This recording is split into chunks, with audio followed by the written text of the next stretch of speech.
My dear student, एक बहुत छोटी सी चीज़ मैं लेकर के आया हूँ समझाने के लिए।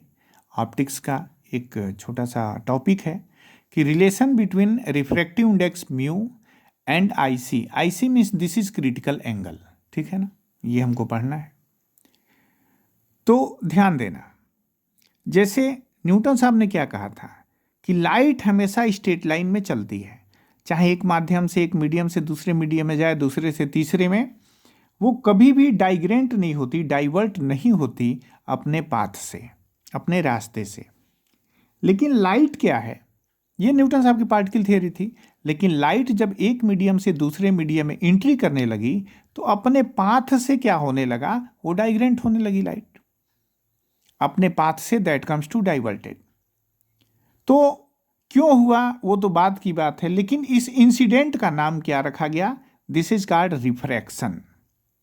यानी कि जब भी लाइट एक मीडियम से दूसरे मीडियम में जब भी एंट्री करती है, when light enters into another medium from another medium, at that time that comes to divert from its own path, this incident is called refraction. अब यहां क्या है, जब हम जानते हैं कि जब रेयर से डेंसर में जाती है तो टूवर्ड्स नॉर्मल लाइट घूम जाती है, डेंसर से रेयर में जाती है तो नॉर्मल से दूर भाग जाती है। तो यहाँ क्या है, एग्जाम्पल के तौर पे हमने क्या लिया कि ये ग्लास ले लिया। ग्लास से लाइट हमारी ऑब्लिकली आती है, ऐसे आई, ऐसे। इसको मैं सीधा एक नॉर्मल बना दे रहा हूँ, नॉर्मल, ये नॉर्मल है, ये दिस इज कॉल्ड आई, ध्यान देना। तो लाइट क्या है, अगर ये रिफ्रैक्शन, ये ग्लास है और ये एयर है, डेंसर से रेयरर हम जा रहे हैं, तो सीधे ना जा करके नॉर्मल से क्या होगी, ये लाइट ऐसे ना जा करके दूर भागेगी, ऐसे।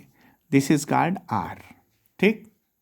यानी कि जब लाइट कभी भी डेंसर से रेयरर में आएगी तो ये नॉर्मल से दूर भागती है। तो बहुत ही सिंपल सी बात है, और यही घटना क्या कहलाती है, दिस इंसिडेंट, लाइट का अपने ही पाथ से डाइग्रेंट हो जाना, डाइवर्ट हो जाना। कब, जब एक मीडियम से वो दूसरे मीडियम में लाइट एंट्री करती है, तो ये इंसिडेंट क्या कहलाता है, this incident is called refraction. अब सबसे इंपॉर्टेंट क्या है यहां पे, लिखने का तरीका हमको जानना चाहिए, ठीक। इसमें जरा सा भी कंफ्यूजन नहीं होना चाहिए। कैसे लिखने का तरीका है, हम कहां से चले, एकदम सिंपल भाषा में, साइन आई, हम कहां गए, साइन आर।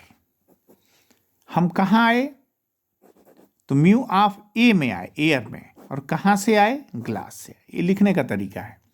कहां से कहानी शुरू होती, आई से, हम कहां पे पहुंचे, आर में, हम कहां गए, एयर में, और कहां से आए, तो ग्लास में, ठीक। अब क्या होता है इस केस में, when light enters into rarer medium from denser medium, तो यहां क्या होता है कि लाइट जो है हमेशा नॉर्मल से दूर भागेगी। इसका मतलब it is clear that always R will be greater than I, R हमेशा बड़ा होगा आई से। इस केस में कब, जब डेंसर से लाइट हमारी कहां जाएगी, रेयरर में जाएगी। तो मैं आई को मैं क्या करूं, बढ़ाता जाऊं, बढ़ाता जाऊं, बढ़ाता जाऊं, तो आर क्या होगा, बढ़ता जाएगा, बढ़ता जाएगा, बढ़ता जाएगा। तो आई की वो वैल्यू जिसके लिए आर 90 हो जाएगा। ध्यान देना, यहां मैं लिख भी दूं कि value of I for which, एकदम सिंपल है, for which R comes to 90 degree, ठीक है ना।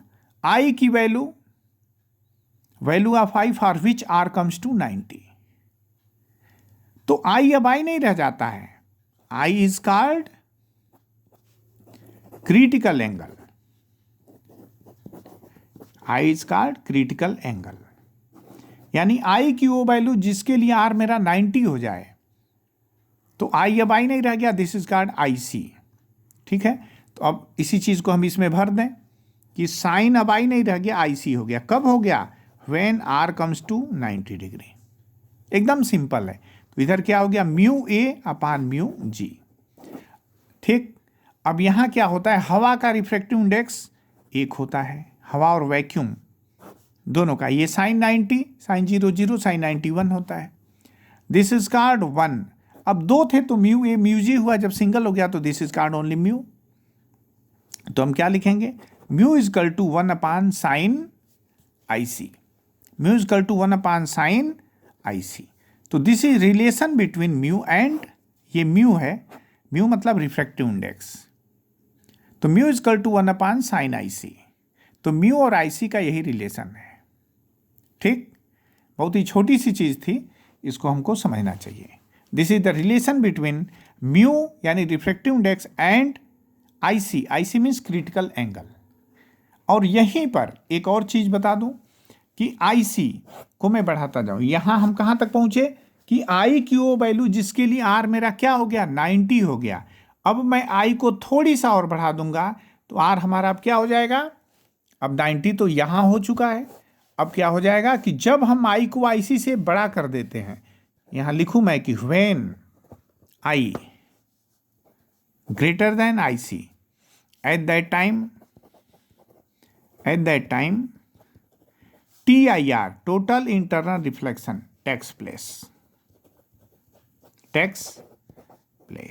ठीक है ना। जब I को हम IC से बड़ा कर देंगे उस समय हमारा टोटल इंटरनल रिफ्लेक्शन जो है टेक्स प्लेस हो जाता है, यानी कि लाइट मेरी उसी माध्यम में, उसी मीडियम में रिटर्न बैक हो जाएगी। ठीक है ना। This incident is called total internal reflection. हालांकि देखिए ये ग्लास है तो पक्का है कि दिस इज ट्रांसपेरेंट, तो यहां से लाइट हर हाल में इधर आनी चाहिए, लेकिन ऐसा नहीं हो रहा है। जब I मेरा IC से बड़ा हो गया उस समय क्या हो जाता है कि ये यहीं इधर चली जाती है लाइट। ग्लास है, ट्रांसपेरेंट है, सारा मीडियम उपलब्ध है, लेकिन यहाँ पर ये यहाँ से वापस हो जाती है और I और R को फॉलो करने लगती है। तो this is called total internal reflection. तो यहाँ बार बार एग्जामिनर कई बार सवाल पूछा करते हैं कि what is necessary condition for this total internal reflection. तो सबसे बड़ी बात क्या होती है कि टोटल इंटरनल रिफ्लेक्शन के लिए हमारे पास दो कंडीशन होने चाहिए। पहला क्या कि लाइट हमारी डेंसर से रेयरर में आनी चाहिए, रेयरर से डेंसर में नहीं बल्कि डेंसर से रेयरर मीडियम में आनी चाहिए। और दूसरा क्या है कि I should be, I means angle of incidence should be greater then IC, means I should be greater than critical angle. अगर ये दोनों कंडीशन है तभी TIR यानी कि टोटल इंटरनल रिफ्लेक्शन फॉलो होता है। Thank you.